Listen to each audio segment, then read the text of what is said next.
Howdy folks, Matt here with Gulf Coast Fit. Today I want to run through a dynamic warm-up sequence with you. About 10 exercises, if you want to call them exercises. It's a dynamic warm-up sequence appropriate for a pre-workout. Might take you 5, 10, or even 15 minutes. You can run through things a couple times if you want. Spend about a minute on each exercise. And this is a dynamic sequence because we're not holding static stretches. We're stretching in motion. These are isotonic movements where the muscle length extends and shortens, and the joint angles that we're operating through increase and decrease. So we'll run you through this warm-up sequence and make sure you can see me. Good. All right. I'm going to start with the extremities with your wrists. I'm going to do some wrist circles, so I like to push my palms away from me as far as possible. And with my middle finger, I'm going to make the biggest circumference circle possible, moving inward. So you see big inward circles, biggest circumference you've got. At every point in these wrist circles, should feel like you're stretching the musculature surrounding your wrist joints. What we're stretching here are your wrist abductors, your wrist adductors, your wrist flexors, and your wrist extensors. Big circles coming inward. Like I said, about a minute, up to a minute on each exercise or each variation. I'm going to go outward now. Definitely want to go both directions. Now, although we're doing this for mobility, joint mobility, and muscle flexibility, it does feel like an exercise. In order to get my fingers to make the largest circumference circle possible, I am really actively engaging all of the musculature surrounding my forearms, and so it works up a little bit of a burn. That's a good thing. Not bad at all. Just because it's a warm-up doesn't mean it doesn't feel like you're working out as well. We're putting in some good hard work. I'm going to go with lower extremities now. Now you can do this seated and do ankle circles one at a time, or you can do ankle circles standing, one side at a time. I'm going to do them standing because it's fun to work on your balance as well. So a little bit of core stability, recruitment, hip stability and engagement, driving down, staying grounded and anchored with your bottom foot. So I'm going to lift my right foot up. Can you see my foot? Big. I'm starting counterclockwise, making the biggest circumference circle I can with my toes, and I get that same sensation when I'm really trying to make the biggest circle possible. Feels like I'm really firing up and engaging the musculature surrounding my ankle joint now. I'm going to go ahead and switch sides. I like to switch sides on my ankles if I'm standing before I reverse directions. That way I don't wear out my ankle stabilizers too much for the workout. Yeah, we want to make our muscles work hard here. We want to fire them up, get them ready to roll, but we don't want to tax them too much. We want to stimulate, not annihilate. Like I said, I'm using this bottom hip, driving down, staying anchored, staying engaged in the glutes and the core. Going inward on this foot just like I did on the other foot. All right, I'm going to switch sides. Now I'm going to go outward. So I'm going clockwise now, reminding myself to stay tight and driving my bottom hip down. Breathing nice and steady is very helpful here. If you find yourself accidentally holding your breath, it can be a root cause of if you're losing your balance and whatnot. Do a few more here. All right, I really feel my ankle inversion and eversion muscles on the inside and outside of my ankles, my tibials in front, my calves and soleus in the back. Feel all of these firing up quite a bit. Feels pretty burny. Feel the burn. Now, like most things, I'm syncing up my breath when I'm not talking to you, syncing up my breath with my repetition. So I'm inhaling and exhale. Inhale, exhale. Take one breath syncing up with every cycle or every repetition that I perform. All right, great. So we're gonna move back to upper body. I'm gonna switch back and forth between upper body dominant, lower body dominant, mix in some core and full body as well towards the end. Gonna go into some ring the towel movements here. Arms are out wide, and we internally rotate one shoulder while we externally rotate the other shoulder. So there's a couple of things going on here when I'm doing a ring the towel exercise. The internal and external rotation of my shoulder joint, the glenohumeral joint, it's a ball and socket joint that's twisting in the socket. I want to twist forward and backwards as much as possible. Make sure you're not simply pronating and supinating your wrists and forearms, but you're operating from the shoulder joint. And in addition to that, my scapulas, which are separate joints, scapulas are floating joints, they're not attached to anything, are tilting forward and backwards. So there's an anterior and posterior pelvic tilt to my scapulas in conjunction with the internal and external rotation of my shoulders. Holding my arms up wide this entire time, I do feel the weight of my arms. My shoulders are, becoming a little bit fatigued. Not a bad thing. Good part of a warm-up. Again, just because you're warming up or stretching doesn't mean you're not working too. The key is to stimulate, not annihilate. Not going to failure or anything like that, or even close to it. And you see my scapulas forward and back.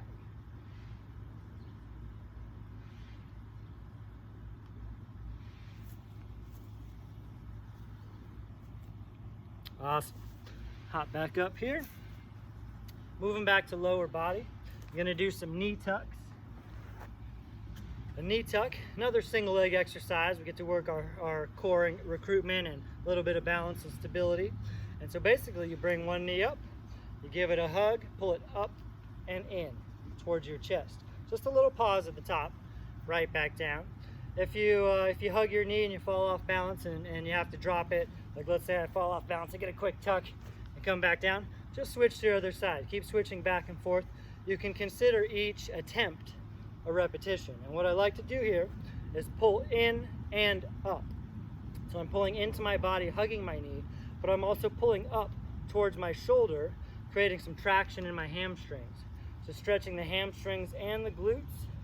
Once again, I'm pushing down, anchoring into the ground, staying rooted, firm contact to the ground, getting all my toe muscles fired up, gripping the ground. And from the side, turn sideways here, you see to get a kind of a bonus stretch in the bottom leg, in the psoas region, hip flexors, I'll tuck up, give a little thrust forward, and that's when I feel this stretch in the bottom leg too. So I'm stretching the back of the front leg and the front of the bottom leg. Tuck, little thrust,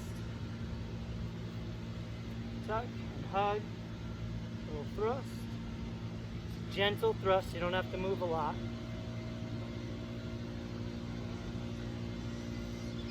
Flip sides for you here.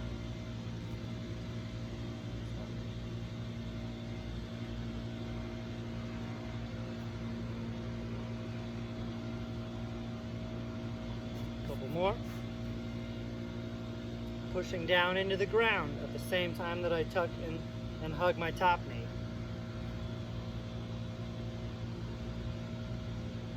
All right, great. Moving back to upper body dominant mobility and flexibility exercise. We're gonna do some yin yangs. A yin yang is to mobilize the scapulas. You also get a good lat, posterior delt, and tricep stretch. But we want the scapulas, your floating joint, to move as much as possible. And here we've got upward rotation and downward rotation of your shoulder blades. So instead of forward to backward, anterior, posterior tilt, upward and downward rotation. Gonna reach one arm up and over my head, the other arm across and behind my body. So I'm adding some spinal flexion, some lateral flexion in. That way I get a good side trunk stretch. When I add this lateral flexion in, I feel that stretch all the way down my lats, my obliques, my serratus, even my QL, quadratus lumborum, the lower back. Once again, I'm going to sync my breath up with this. So inhale when I open up. Exhale as I reach over and tuck behind. Inhale. Reach and tuck, exhale. Allow your exhalation to help relax you and drop into your stretch a little bit further than you would if you were holding your breath.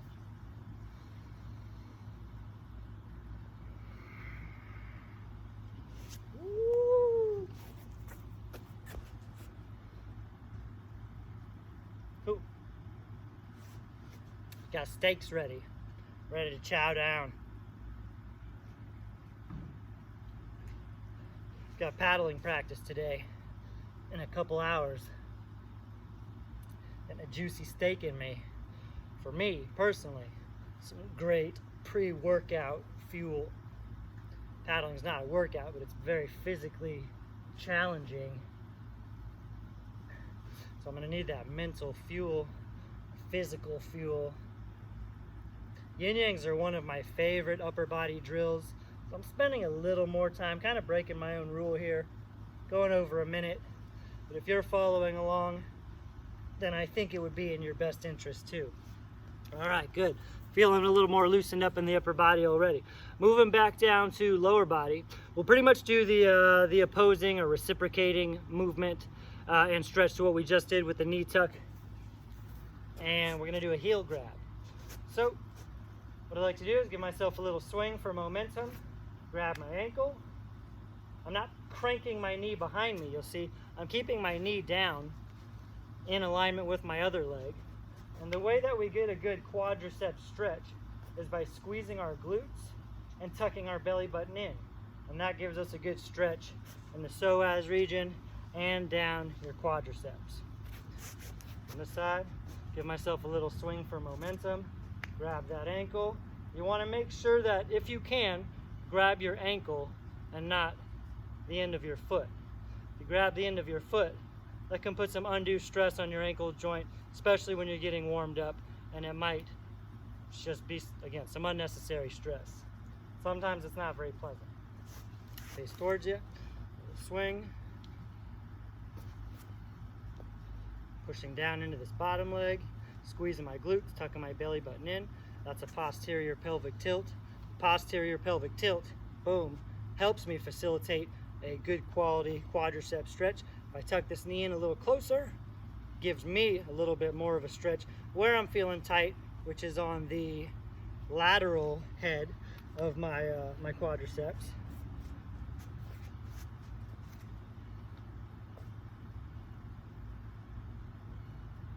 And I'm just holding it for a full breath in and out. Not the longest breath. Again, we're not really trying to hold static stretches, so holding something for longer than a couple seconds would be a little bit too much of a static stretch for these dynamic warm-up purposes. So moving back to upper body, we're going to do something called, try not to chop my head off this time, come down into a high kneeling position. We're going to do some backstrokes. Backstrokes, the primary focus here is spinal rotation, especially thoracic rotation. So the backstrokes, it's kind of like the namesake. Like you're doing the backstroke in water. Your arms are opposing each other. You push one shoulder forward and protract while you retract and pull the opposite shoulder backwards. If you focus on the retraction and protraction of your shoulder blades, then you're going to get the optimal thoracic rotation that you're capable of getting. Notice how I'm keeping my head forward. Keeping my head forward so that I also, as I twist my thoracic spine, again in kind of a reciprocating antagonistic manner, I am getting a twist towards my cervical spine as well. If I move my head with my shoulder blades or with my thoracic spine, I'm not getting a twist up in the upper spine. And I like to get multiple benefits when I can. You can certainly do this both ways, but for me, if I stay looking forward and I'm also trying to keep my hips facing forward, then I get the best scapular mobilization possible. And that seems to be the ticket for a lot of people I train with as well.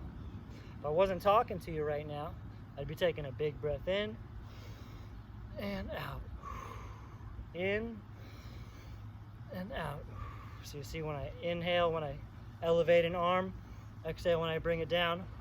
Inhale, elevate. Exhale to bring it down. Couple more.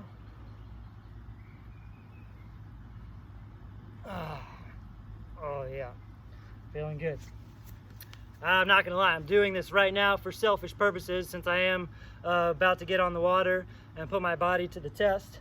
Figured that'd be a good time to share with you what I'm doing for this physical endeavor, because it is also very relevant to lifting in the gym, lifting at the park, doing any other type of sport. I've got a lot of clients who participate in things like triathlons, cycling races, a couple of contact sports, and this is really good for anyone and everyone. You just have to kind of find your own pace, your own breath, how long you need to spend on each exercise, and you can even change up the exercise combinations and order, the sequence, based on what you need. I'm just keeping it well-rounded and switching off between upper and lower body. Back down to lower body. I'm gonna go into a dynamic squat stretch, one of my favorite lower body combinations. So I've got a narrow-ish stance, about hip width, toes out. I'm gonna drop down, knees open. I know you can't see my feet right now. Prying the knees open. I shimmy and shake side to side a little bit, stretching the ankles, the soleus, calves, prying the knees open, stretching the hip adductors. Then I grab my ankles, hips up towards the sky, and I swing my tailbone, kind of like a pendulum, back and forth a couple times. Let me see if I scoot back so you can see me a little better. Knees open, pry with the elbows, shimmy and shake side to side, front, back, side to side, a couple times each way. Grab the shins down by your ankles, hips up high. Give yourself a little pendulum swing side to side. When I swing side to side, I feel an evolving stretch around my hip joint from the outside to the back to the inside. Do this again. And pry it open, shimmy and shake side to side.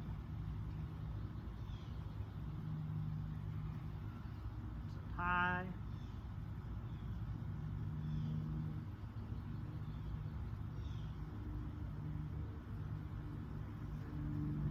Out of there nice and easy. Now that's such an all-encompassing lower body mobility and flexibility drill that you can really spend a couple minutes doing that.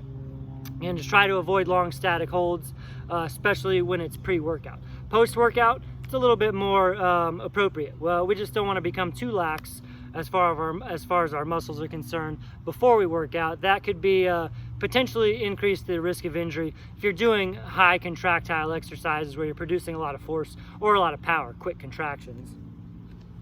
If you think about your muscle as a high performance tool, like a slingshot, you don't want that slingshot to be too lax, and then you don't have the power and propulsion to do what it's made to do. Kind of a weird analogy, I've never used that one before. Now I kind of want to get a slingshot.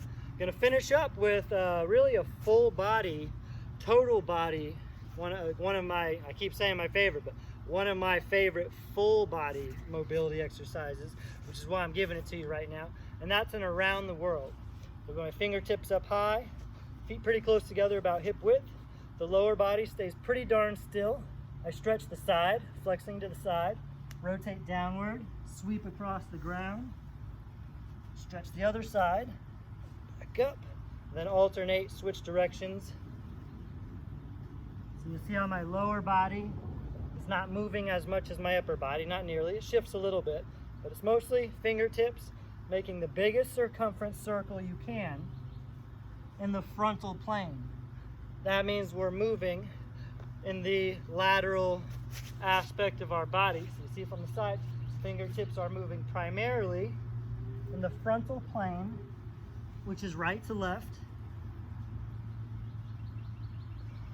At every portion of this movement, you should feel multiple stretches transitioning and moving all over the place.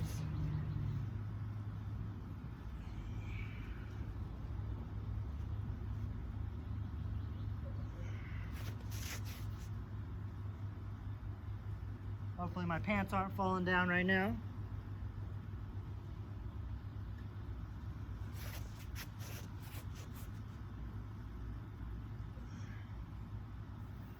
Keeping my elbows up by my ears.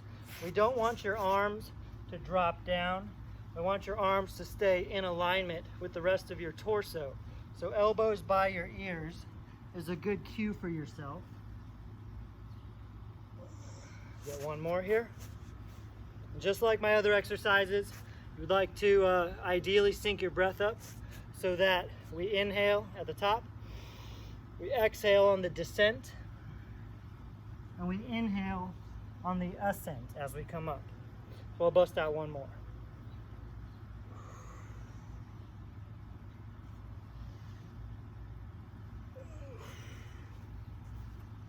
Well, there you have it. That was several, maybe 8-ish dynamic mobility and flexibility exercises. If I wasn't talking to you, you could probably run through this in about 10 minutes. And, you know, if you've only got about 5 minutes, that's fine. But 10 to 15 minutes would certainly do you justice. And remember that the more you advance, progress, and become a seasoned vet in your fitness journey, the more time you need to spend doing prep work, warm up and cool down work, maintenance work, injury prevention. All of those are benefits of a mobility routine like this, a dynamic warm-up routine. So make it a habit, because it's just as important of a piece of the puzzle as the actual workout. You know, consider this the first step of your workout. Don't skip your warm-up, whatever it may be. Warm-ups can come in a multitude of ways, and warm-ups can entail multiple phases. In a perfect world, when I've got time with a client, we do really a 3-phase warm-up. We do something very light and aerobic in nature, just to get the heart rate up, the blood pumping. Then we do some body work as needed, some quick foam rolling or myofascial release work, and then a dynamic warm-up sequence like this. You could even say it would be 4 parts. If we add in some feeler sets or movement pattern sets where we're practicing engaging our muscles in the manner that we're gonna be doing in the workout. Like say you're doing deadlifts, then we might do a handful, 2 to 5 different types of hip hinge warm-up exercises with little to no weight. So what I'm saying is spend extra time, be of the mindset, ingrain the mindset that how you get ready for the next portion, what you do preceding the heavier or more explosive resistance training is just as important. That's what sets you up for success. So give this a go. This is only one of many warm-up sequences I'm going to bring to you, so be ready for the next one. Get this one in a few times, and hope you like it. Catch you later.